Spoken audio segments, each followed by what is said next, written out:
Breaking news.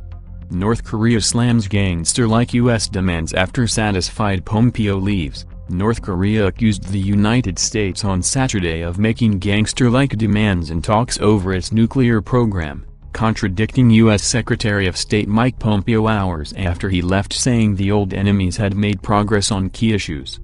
During a day and a half of talks in Pyongyang, Pompeo had sought to hammer out details on how to dismantle North Korea's nuclear programs, including a timeline.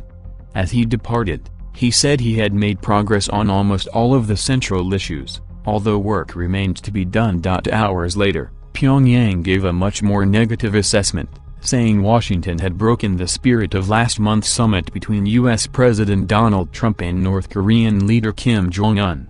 The U.S. side came up only with its unilateral and gangster-like demand for denuclearization, a North Korean Foreign Ministry spokesman said in a statement carried by the official KCNA news agency. He said Pompeo's delegation insisted on unilateral, complete, verifiable and irreversible denuclearization, known as CVID.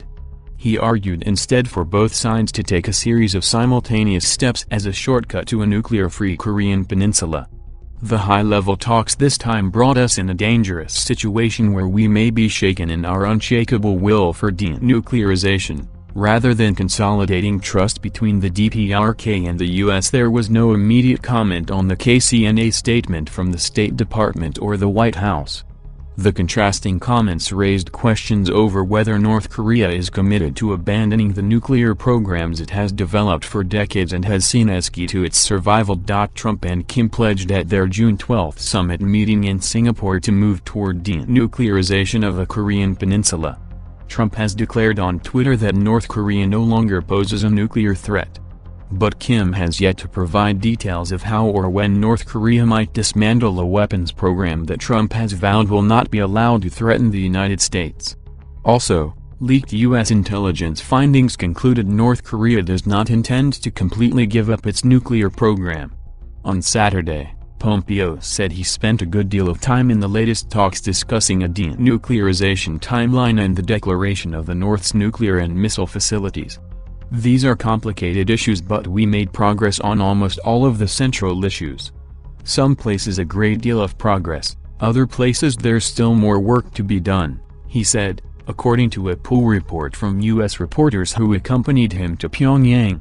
Some U.S. experts on North Korea said the ongoing disputes show the risk of Washington granting premature concessions to Pyongyang.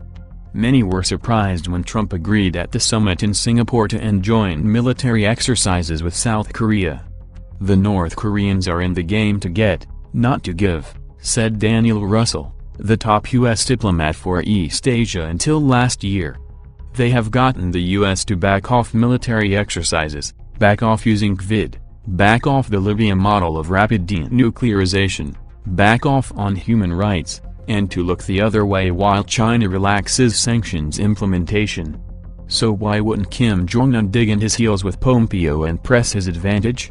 Abraham Denmark, a senior defense official for East Asia under former President Barack Obama, said, "This is a rejection of U.S. demands for unilateral denuclearization by North Korea, and a clear message that the U.S. will need to give up more to make progress."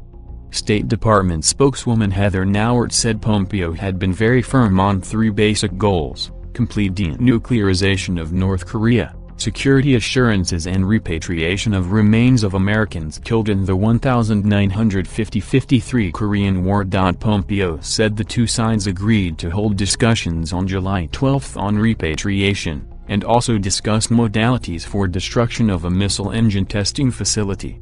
KCNA said the North also offered to discuss declaring a formal end to the 1950-53 Korean War, marking next month's anniversary of the armistice agreement, but the U.S. side showed little interest, giving certain conditions and excuses.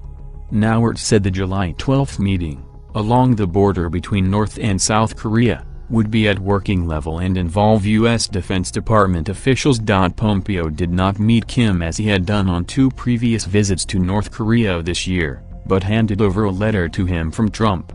A letter from Kim to Trump was also delivered to Pompeo through Kim Jong-il, a top North Korean party official and former spy agency chief, who was Pompeo's interlocutor and played a key role in arranging the Singapore summit.